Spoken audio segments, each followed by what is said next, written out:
Over a period of several weeks, Yahweh gave His holy law to His people Israel. The law encompassed their whole lives. It told them how to relate to God and how to relate to their neighbors. The law cut against pride. It exposed selfishness. It condemned lust, greed, and injustice. And it required genuine self-sacrificial love. This law tested them to the core. Would they love Yahweh and His ways, or would they embrace the spirit of lawlessness and self-rule? Hey, I'm Nate Dancer. This is episode 3 in our series, Resisting the Rise of Lawlessness. The truth is, every seeker after God is going to have a similar experience to those Israelites. The law will pierce into our inner lives and expose what's there. That process is painful, sometimes even traumatizing, but it's desperately needed and absolutely worth it. This is the Pure Life Ministries Podcast. Here we go.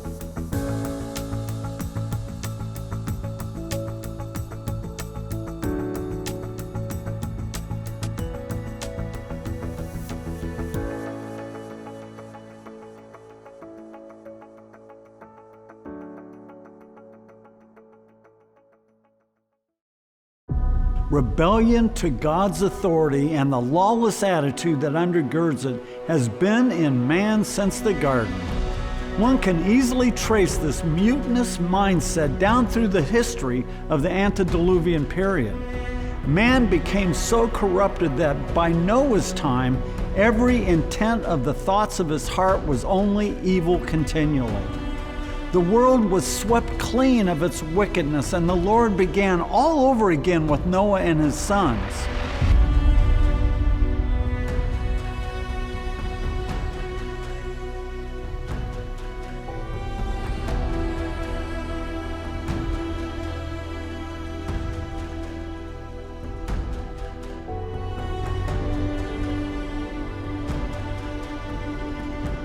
However, the germ of rebellion was passed along to their descendants and soon emerged in the insurrection of Babel.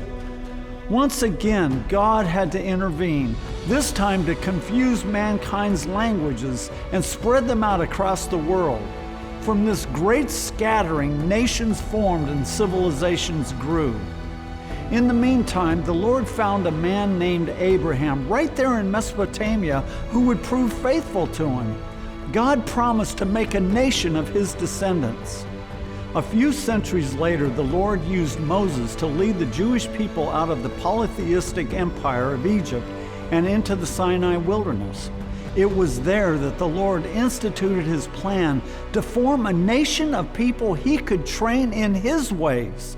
They would become a showcase for His goodness and power to worlds steeped in satanic darkness.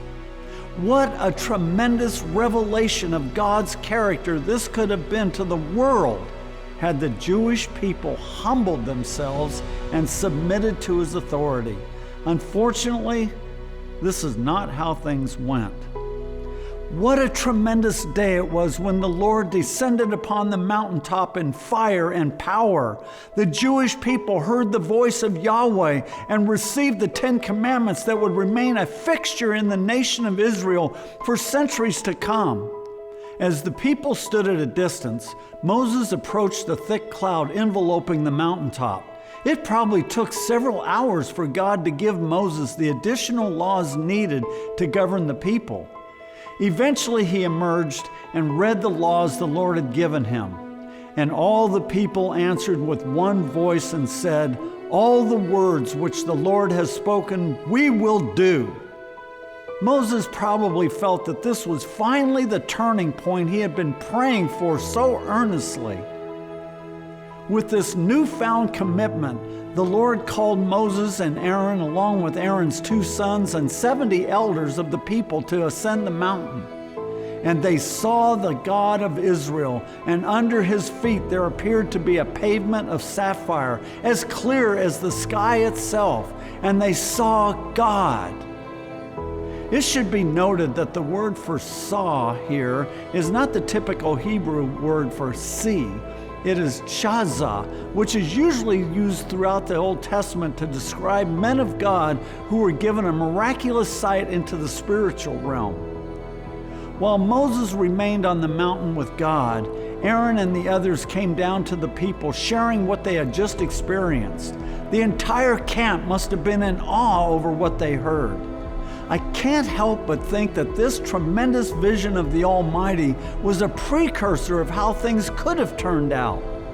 Perhaps if they had retained this newfound attitude of obedience, Yahweh would have dwelt in the camp with the people in this powerful way. Unfortunately, heartbreaking apostasy was about to break out. Not 40 days after their solemn commitment to obey the Lord, the people would have an orgy in the very same spot where God had visited them. Surely this must be one of the most egregious examples of lawlessness in the Old Testament. In one sense, perhaps it's understandable. These people had languished in Egyptian darkness for some 400 years. The only law they understood was what was capriciously administered by the whim of their taskmasters. Still, having witnessed God decimating the greatest empire on earth and opening up a sea right in front of their eyes, one would expect that it would be a long time before they would consider offending such a mighty God. Not only did they remain unaffected and unmoved by these experiences, but their rebellion only seemed to gain strength in the days ahead. Regarding this experience, Watchman Nee wrote, "God could forbear their murmurings in the wilderness 10 times, but he would not allow them to resist his authority. Many sins God can bear and forbear, but rebellion he cannot stand, because rebellion is the principle of death, the principle of Satan." It seems clear from incidents that occurred after this that the Jewish people maintained their lawless attitude for the rest of their time in the wilderness. If anyone ever feels tempted to accuse the Lord of being too harsh, they need only read these words that sum up his experience with this evil generation. How often they rebelled against him in the wilderness and grieved him in the desert. Again and again, they tempted God and pained the Holy One of Israel. So he brought their days to an end in futility and their years in sudden terror. Tragically, the 40-year episode in the wilderness did not cure Israel of her rebellion. Most of the stories and anecdotes related throughout the historical narrative section of the Old Testament reveal that the vast majority of Israelites showed the same marked lack of respect for and obedience to the Torah as that generation in the wilderness. God certainly had his men, those who submitted their hearts and lives to him, men like Joshua, Samuel, David, Elijah, Hezekiah, and others. But they were the exception, not the rule. By and large, the people rebelled against the Lord and cast his law behind their backs. As God solemnly warned earlier generations, flagrantly disregarding his law would cost the people dearly. Since revelations of his love and mercy made little impression on his people's hearts, he was forced to bring this wayward nation to the brink of distress time and time again. But no matter what Yahweh did to win his people's loyalty, they simply would not change their ways. Yahweh lamented the futility of all his efforts through the prophet Amos. "I gave you cleanness of teeth in all your cities, yet you did not return to me. I also withheld the rain from you, yet you did not return to me. I struck with blight and mildew your fig trees and your olive trees, the locust devoured, yet you did not return to me. I sent among you a pestilence after the manner of Egypt. I killed your young men with the sword and carried away your horses, yet you did not return to me. I overthrew some of you, as when God overthrew Sodom and Gomorrah, yet you did not return to me." Eventually, the Lord had had enough of their persistent lawlessness and sent Nebuchadnezzar to conquer and carry into captivity the people of Judah. What are we to glean from the tragic history of Israel? What are we to make of their stubborn refusal to submit to Yahweh's authority despite His powerful deliverances, His glorious revelations, His faithful love, even His severe chastening? If all of these things were insufficient to form a people who would listen to Him and obey Him, what else could be done? These accounts of Israel's ancient rebellion have been passed down to us not so much for the sake of maintaining a historical record, but as a mirror for our own lives. Have God's dealings with us produced a life of obedience? Or would it also have to be said about us that, like them, we have rebelled against the Lord and cast His law behind our backs? The revelation of God's glory, the instances of His protection and preservation, the demonstrations of His mercy, even the consequences of sin, all of these are meant to produce something inside of us, something that we as fallen, naturally rebellious humans desperately need. In the next episode, we'll see just what that need is: a genuine love of God's law.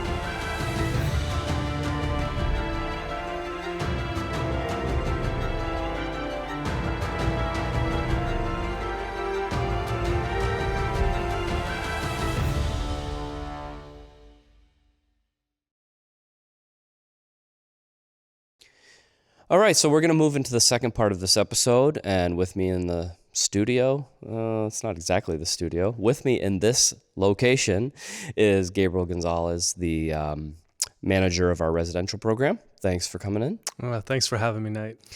So we want to talk about the advent of the law and try to apply it on a more personal level.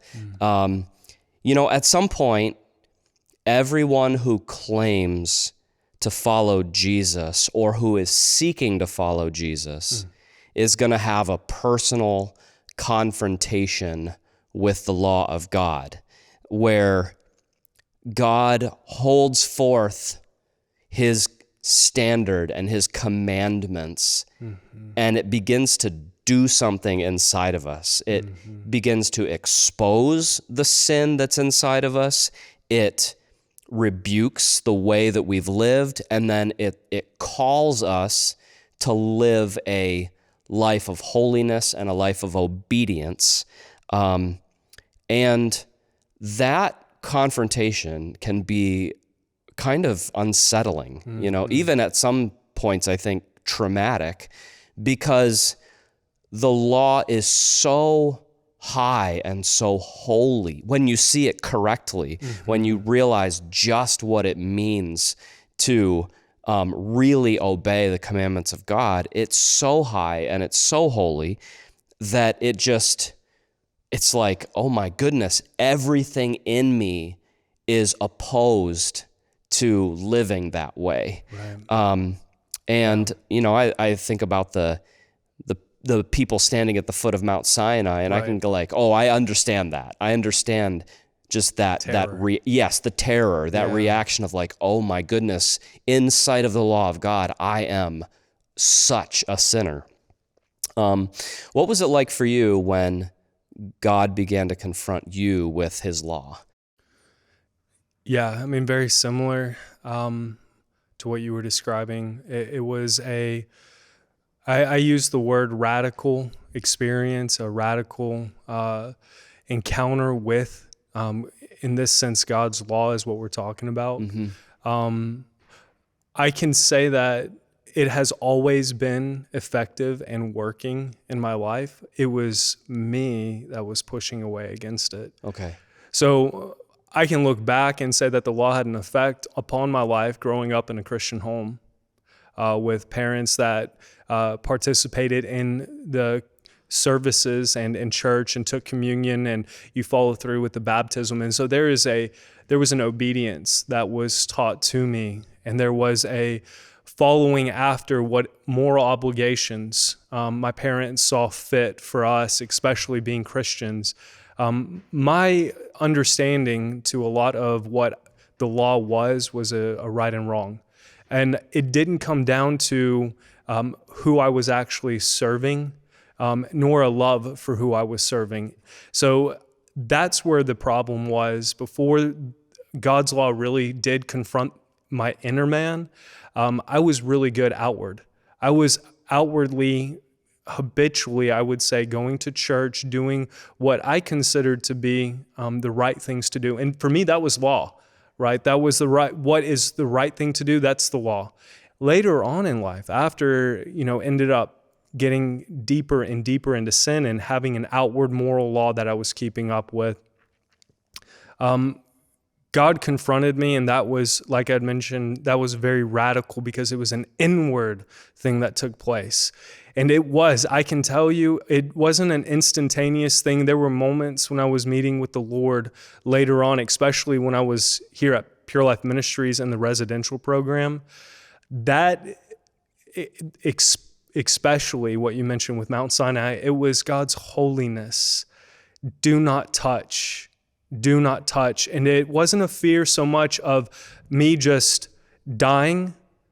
It was a spiritual death that God put into me that I was concerned about. God's begun something. And I didn't want to go back and begin sinning or transgressing again. Okay. So I just want to understand better, maybe the progression. So at the beginning of your life, your parents were teaching you the basic, fundamental kind of rules of living as a Christian, right? You don't steal, you don't cuss, you don't disobey you don't disobey your parents, you don't, that kind of thing. Mm-hmm. And for you felt like you were able to do those things, and they would say, do this, and you're like, okay, I'll do that. And it's, you can... Even learning, I would say I tried to learn, if I lied or stole something and got caught or corrected for it, I was wanting to learn from that and try and be better. Okay. Okay. And then at some point, you kind of cast off that in a way, and just I'm going into sin, but still maintaining this perspective about yourself that but I'm still a good person. Yes, definitely. And I think that's the fear of the law, that it can actually, instead of it leading me to Christ, which that's what it's, supposed to do. In Galatians, we see that, but it caused for me an even greater bondage and in a greater delusion. Okay. So, I was able to be in a crew at a university, and all the while, even in that, I was, at the bars. I was doing things that you would not, as a follower of Jesus, you would not be participating in those things.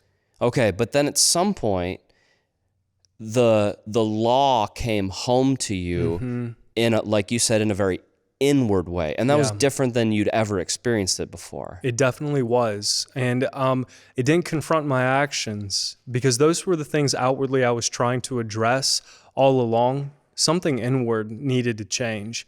And so for me, it was lawlessness. I was lawless. I did not have God governing my inward man. I did not have boundaries. I was setting up my own parameters. I was doing things that were according to my own thinking, my own likeness, my own nature, which was inherently evil, and yet still outwardly trying to follow the Lord, which is an impossibility. God came to me, and when I say the law, it was Christ, really.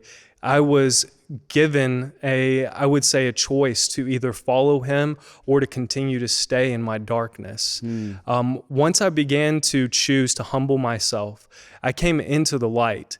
I didn't hold back. I was known before the Lord, and I was going to become known before men for who I really was. Yeah, and you talked about how it wasn't just that you started following rules. It was that someone was being revealed to you, like Jesus was being revealed to you. And I really appreciated what Pastor Steve talked about in the first segment, that obedience comes before spiritual revelation. So in the Mount Sinai account, God comes and he proclaims his law, and the people say, we'll do this. we will follow. Right. And then God says, okay, because you've made this commitment, I'm going to bring you not just like, you're not just going to hear my voice, but you're actually going to see me. Yeah. And it really reveals that, and I don't want to get sidetracked because the people didn't obey, but that's not the point. The point is that God's goal or his purpose is not just to shout down commandments from heaven. His goal is that I want you to commune with me. And if you will listen to my voice and if you will obey me, I'll draw you into intimate communion and intimate fellowship with me. That's the ultimate goal. And that's what you lose out on. That's right. When you disobey, you never have that intimate communion with God. Yeah. That's so good. I mean, what you're talking about is the very thing that I can tell you. I mean, I missed completely. And it was an outward obedience from the outside. You could definitely say, like, for the most part, Gabriel is a Christian. He's following the Lord. And you could list off all of the stuff. Inwardly, there was no, like you had mentioned and what I had said earlier, there was no governing of God. There was no stamp. I love Hebrews 12 because it's an identifying marker of a believer to have the discipline of God in someone's life. I didn't have that. I was making rules, or I was following man's rules and calling it Christianity. And so, man, concerning as that is, so society or cultural standards change, and you're going to be shifting all over the place, and you're not going to hear God. And that, exactly what Pastor Steve was mentioning is it's so important because hearing God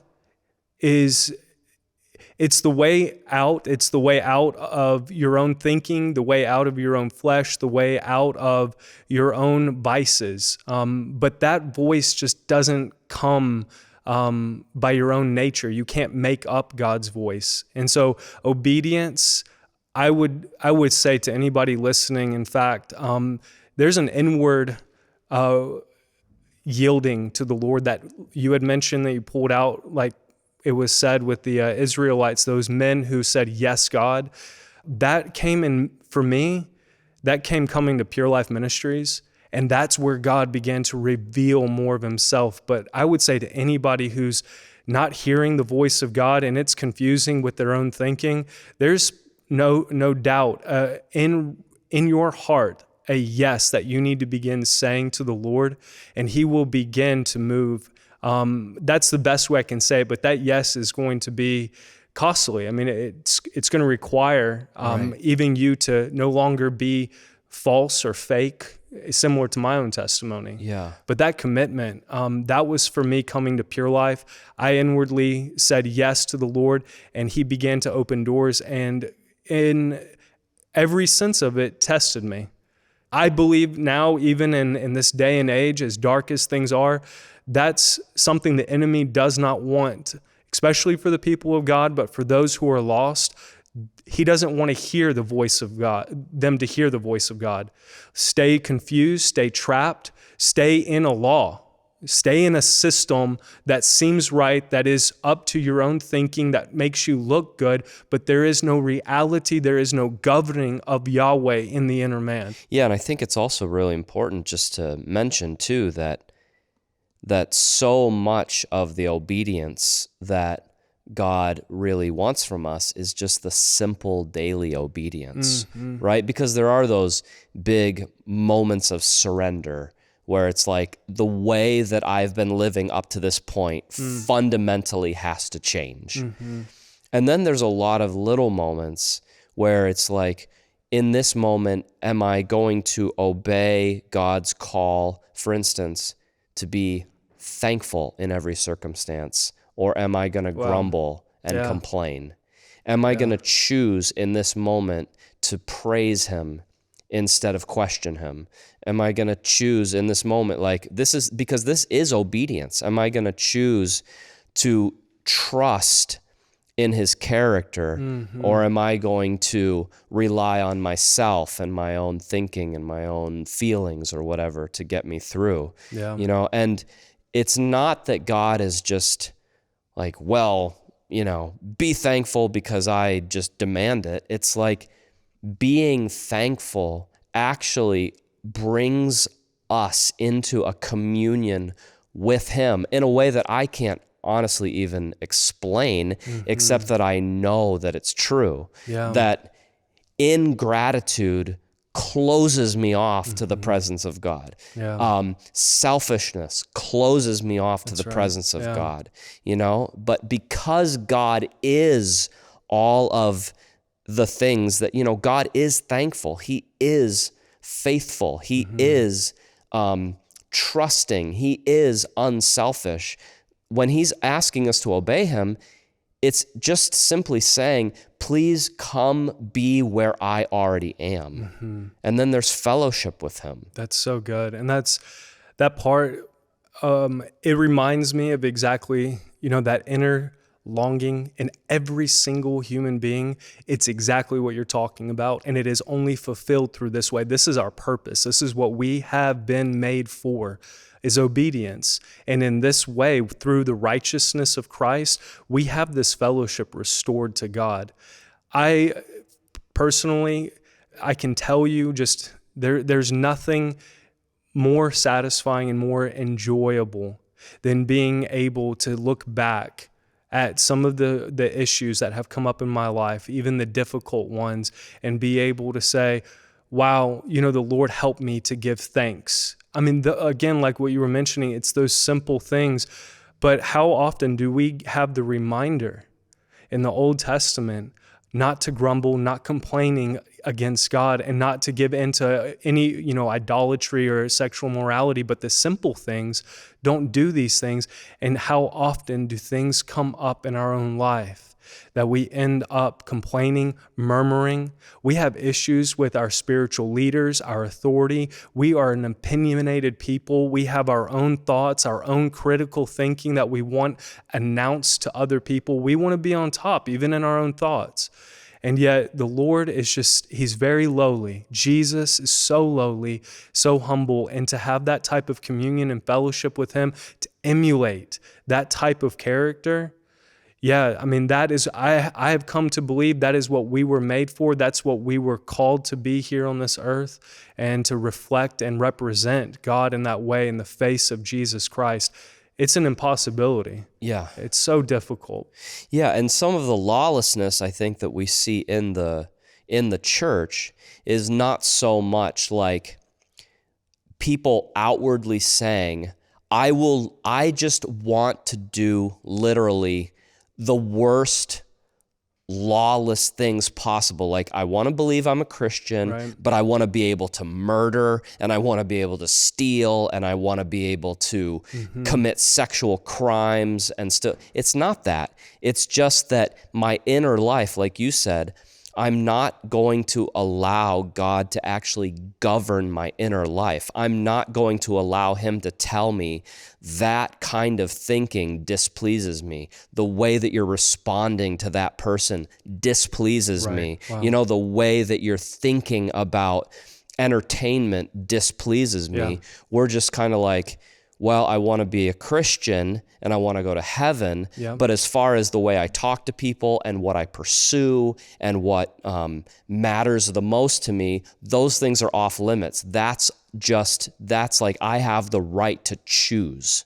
And, what we see then in the Old Testament is that God knew that his people were lawless in their hearts. And so he tried so many different things to actually reach them and change their hearts. That's what he was really wanting, was he wanted to see a heart change. And I think it's a very good reminder to us that God is going to use things in our lives to get us to the same place of like, just a loving, willing obedience to his commands. Yeah, definitely. And when I look at the history of Israel and I look at today, especially in my own life, the discipline of God is a mercy. And it is an effect for those that have put their faith in him need to have that.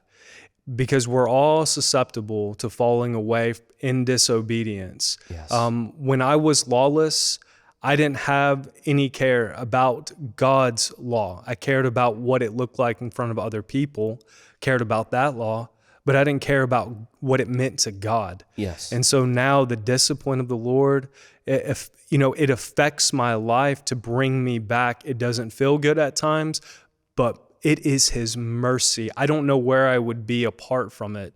I don't know what I would look in the future even to, because I know that I have a propensity, as the flesh and the spirit are out against each other. There is going to be that war that goes on that it talks about in Galatians. And if I'm not called back to the Lord, or if I'm not disciplined or led by the Spirit, I'm going to be walking in my own thinking, in my own flesh. That is a terrifying thought. Yeah. Yeah, it's amazing how He looks down. He's like a loving Father. Mm-hmm. He is a loving Father who literally sees who we are, what is inside of us, and then He can see where we will end up if He doesn't deal with what's going on inside. You know, I mean, you think about things like bitterness. Yeah. You know, like bitterness is so natural to the human spirit. That's right. When someone hurts me, I become bitter at them because of what they did. You know, that's so natural to the human spirit. But God knows that if you actually cherish that bitterness, He knows exactly what you will be in 5 years, 10 years, 15 years. Yeah. And so when He looks at His child and says, I got to do something because that is going to kill them, He actually deals with it, you know? And it's like you said, it's not fun. It's very painful. It's painful to be dealt with about your pride. It's painful to be dealt with about maybe prejudice or bias or selfish ambition or things inside of us that are going to take us in a direction. And they seem right to us. They do. They seem so right to us. Man. But He brings that discipline to bear, and then our eyes start to come open and go, oh my goodness, I need to change. Like, instead of selfish ambition, which I love, I need to begin to love humility and actually want to, this is amazing to me. Like 10 years ago, 12 years ago, what I really wanted was I wanted to be first. Yep. That's exactly what I wanted. Yeah. But through discipline, that, like, over time, God has gotten it into me that, like, what if you loved for other people to progress? Right. Because that is what God is like. Wow. It's reminding me even of my own selfish ambitions and how opposite to the thinking. Once I came into the kingdom of God, once that work of God began to start in my life, I still resisted the humility thinking, the success of what God's perspective for other people's lives look like, or His kingdom, what the operation of that look like, where you're putting others first, or you're not getting what you want, or instead of, having the promotion, you're blessing someone who's got it instead. I despised it. Totally despised it. And yet God, like you had mentioned, just the loving kindness of God, knowing this is not what I have made you for. Yes. I have not given you a new heart to sit on this bitterness, this selfishness, this envy disposition you have towards your brother. So I'm going to work in your life, and I'm going to eradicate it. That was the mercy of God.